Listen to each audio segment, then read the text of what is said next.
ಪ್ರೇರೆ, ದೇವರು ಒಳ್ಳೆಯವರು, ಒಳ್ಳೆಯದನ್ನೇ ಮಾಡುವವರಾಗಿದ್ದಾರೆ. ನಾವು ಶ್ರೇಷ್ಠವಾದ ಆಜ್ಞೆಗಳನ್ನು ಪೂರೈಸುವುದಕ್ಕೆ ದೇವರು ಕೊಡುವಂಥ ವಾಗ್ದಾನಗಳೇನಪ್ಪ ಅಂತಂದರೆ, ಆ ವಾಗ್ದಾನಗಳು ನಮ್ಮನ್ನು ನಡೆಸುವಂಥವಾಗಿದ್ದಾವೆ. ಯೇಸು ಶ್ರೇಷ್ಠವಾದ ಆಜ್ಞೆಗಳನ್ನು ನೆರವೇರಿಸಬೇಕಾದರೆ ನಾವು ವಾಗ್ದಾನಗಳನ್ನು ನಾವು ನಂಬಬೇಕು. ಯೇಸುವಿಗೆ ಎಲ್ಲ ಅಧಿಕಾರವು ಕೊಡಲ್ಪಟ್ಟಿದೆ ಎಂಬುದಾಗಿ ನಾವು ನಂಬದಿದ್ದರೆ ಸ್ವಲ್ಪ ಸಮಯದ ನಂತರ ನಾವು ಸೇವೆಯಿಂದ ಹಿಂಜಾರುತ್ತೇವೆ. ಯಾಕೆಂದರೆ ಕೆಲವೊಮ್ಮೆ ಕ್ರೈಸ್ತ ಸೇವಾ ಕಾರ್ಯವು ಬಹಳಷ್ಟು ನಿರುತ್ಸಾಹ ತರೋದಾಗಿದೆ. ಅದಕ್ಕೆ ಮತ್ತಾಯ ಸುವಾರ್ತೆ 28ನೇ ಅಧ್ಯಾಯ 18 ನಾವು ನೋಡುವುದಾದರೆ, ಯೇಸು ಬಂದು ಅವರೊಂದಿಗೆ ಮಾತನಾಡಿ, ಪರಲೋಕದಲ್ಲಿಯೂ ಭೂಲೋಕದಲ್ಲಿಯೂ ಎಲ್ಲ ಅಧಿಕಾರ ನನಗೆ ಕೊಡಲ್ಪಟ್ಟಿದೆ. ದೇವರಿಗೆ ಸಮಸ್ತ ಅಧಿಕಾರವನ್ನು ಕೊಡಲ್ಪಟ್ಟಿದೆ ಎಂಬುದಕ್ಕೆ ನಾವು ನೆನೆಸಬೇಕಾಗಿದೆ. ಪರಲೋಕದಲ್ಲಿಯೂ ಭೂಲೋಕದಲ್ಲಿಯೂ ಎಲ್ಲ ಅಧಿಕಾರವು ದೇವರಿಗೆ ಕೊಡಲ್ಪಟ್ಟಿದೆ.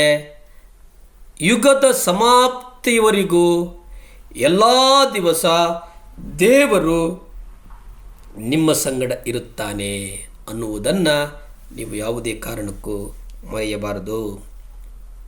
ಪರಲೋಕದಲ್ಲಿ ಅಂದರೆ ದುರಾತ್ಮಗಳು ವಾಸಿಸುವ 2ನೆಯ ಆಕಾಶದಲ್ಲಿ, ಭೂಲೋಕದಲ್ಲಿ ಭೂಮಿಯ ಸಮಸ್ತ ಜನಾಂಗಗಳ ಮೇಲೆ ಸಕಲ ಅಧಿಕಾರವನ್ನು ಹೊಂದಿರುವಾತನು ಈ ಆಜ್ಞೆಯನ್ನು ನಿಮಗೆ ನೀಡಿ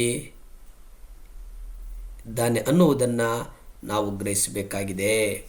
ಕರ್ತನಾದ ಯೇಸು ಕ್ರಿಸ್ತನ ಮೇಲೆ ನಂಬಿಕೆ ಇಡು, ಆಗ ನೀನು ರಕ್ಷಣೆ ಹೊಂದುವಿ. ಕರ್ತನಾದ ಯೇಸು ಕ್ರಿಸ್ತನಲ್ಲಿ ನಂಬಿಕೆ ಇಡಬೇಕೆಂಬ ಷರತ್ತಿದೆಯಲ್ಲ, ಆ ಷರತ್ತನ್ನು ಪೂರೈಸೋದಕ್ಕೆ ನಾನು ಸಿದ್ಧನಿಲ್ಲ, ಆದರೂ ನಾನು ರಕ್ಷಣೆ ಹೊಂದುತ್ತೇನೆ ಎಂದು ಹೇಳಿದರೆ ಅದು ಹುಚ್ಚುತನ ಆಗ್ತದೆ. ನಮ್ಮ ಪಾಪಗಳನ್ನು ಒಪ್ಪಿಕೊಂಡು ಅರಿಕೆ ಮಾಡಿದರೆ ಆತನು ನಂಬಿಗಸ್ತನು ನೀತಿವಂತನೂ ಆಗಿರುವುದರಿಂದ ನಮ್ಮ ಪಾಪಗಳನ್ನು ಕ್ಷಮಿಸುವವನಾಗಿದ್ದಾನೆ. ನಮ್ಮ ಪಾಪಗಳನ್ನು ಕರ್ತನಾದಂಥ ಯೇಸು ಕ್ರಿಸ್ತನು ಕ್ಷಮಿಸುವವನಾಗಿದ್ದಾನೆ. ಪ್ರಿಯರೇ, ನೀವು ನಿಮ್ಮ ಪಾಪವನ್ನು ಅರಿಕೆ ಮಾಡುವ ಷರತ್ತನ್ನು ಪೂರೈಸದಿದ್ದರೆ ಆತನು ನಿಮ್ಮ ಪಾಪವನ್ನು ಕ್ಷಮಿಸ್ತಾನೆ ಅಂತ ನಂಬುವುದಕ್ಕೆ ಅದು ಸಾಧ್ಯವೇ ಇಲ್ಲ. ದೇವರ ವಾಗ್ದಾನಗಳು ನಮ್ಮನ್ನು ಈಗೋ ನಾನು ಯುಗದ ಸಮಾಪ್ತಿಯವರೆಗೂ ನಿಮ್ಮ ಸಂಗಡ ಇರ್ತೇನೆ, ಇದು ವಾಗ್ದಾನ.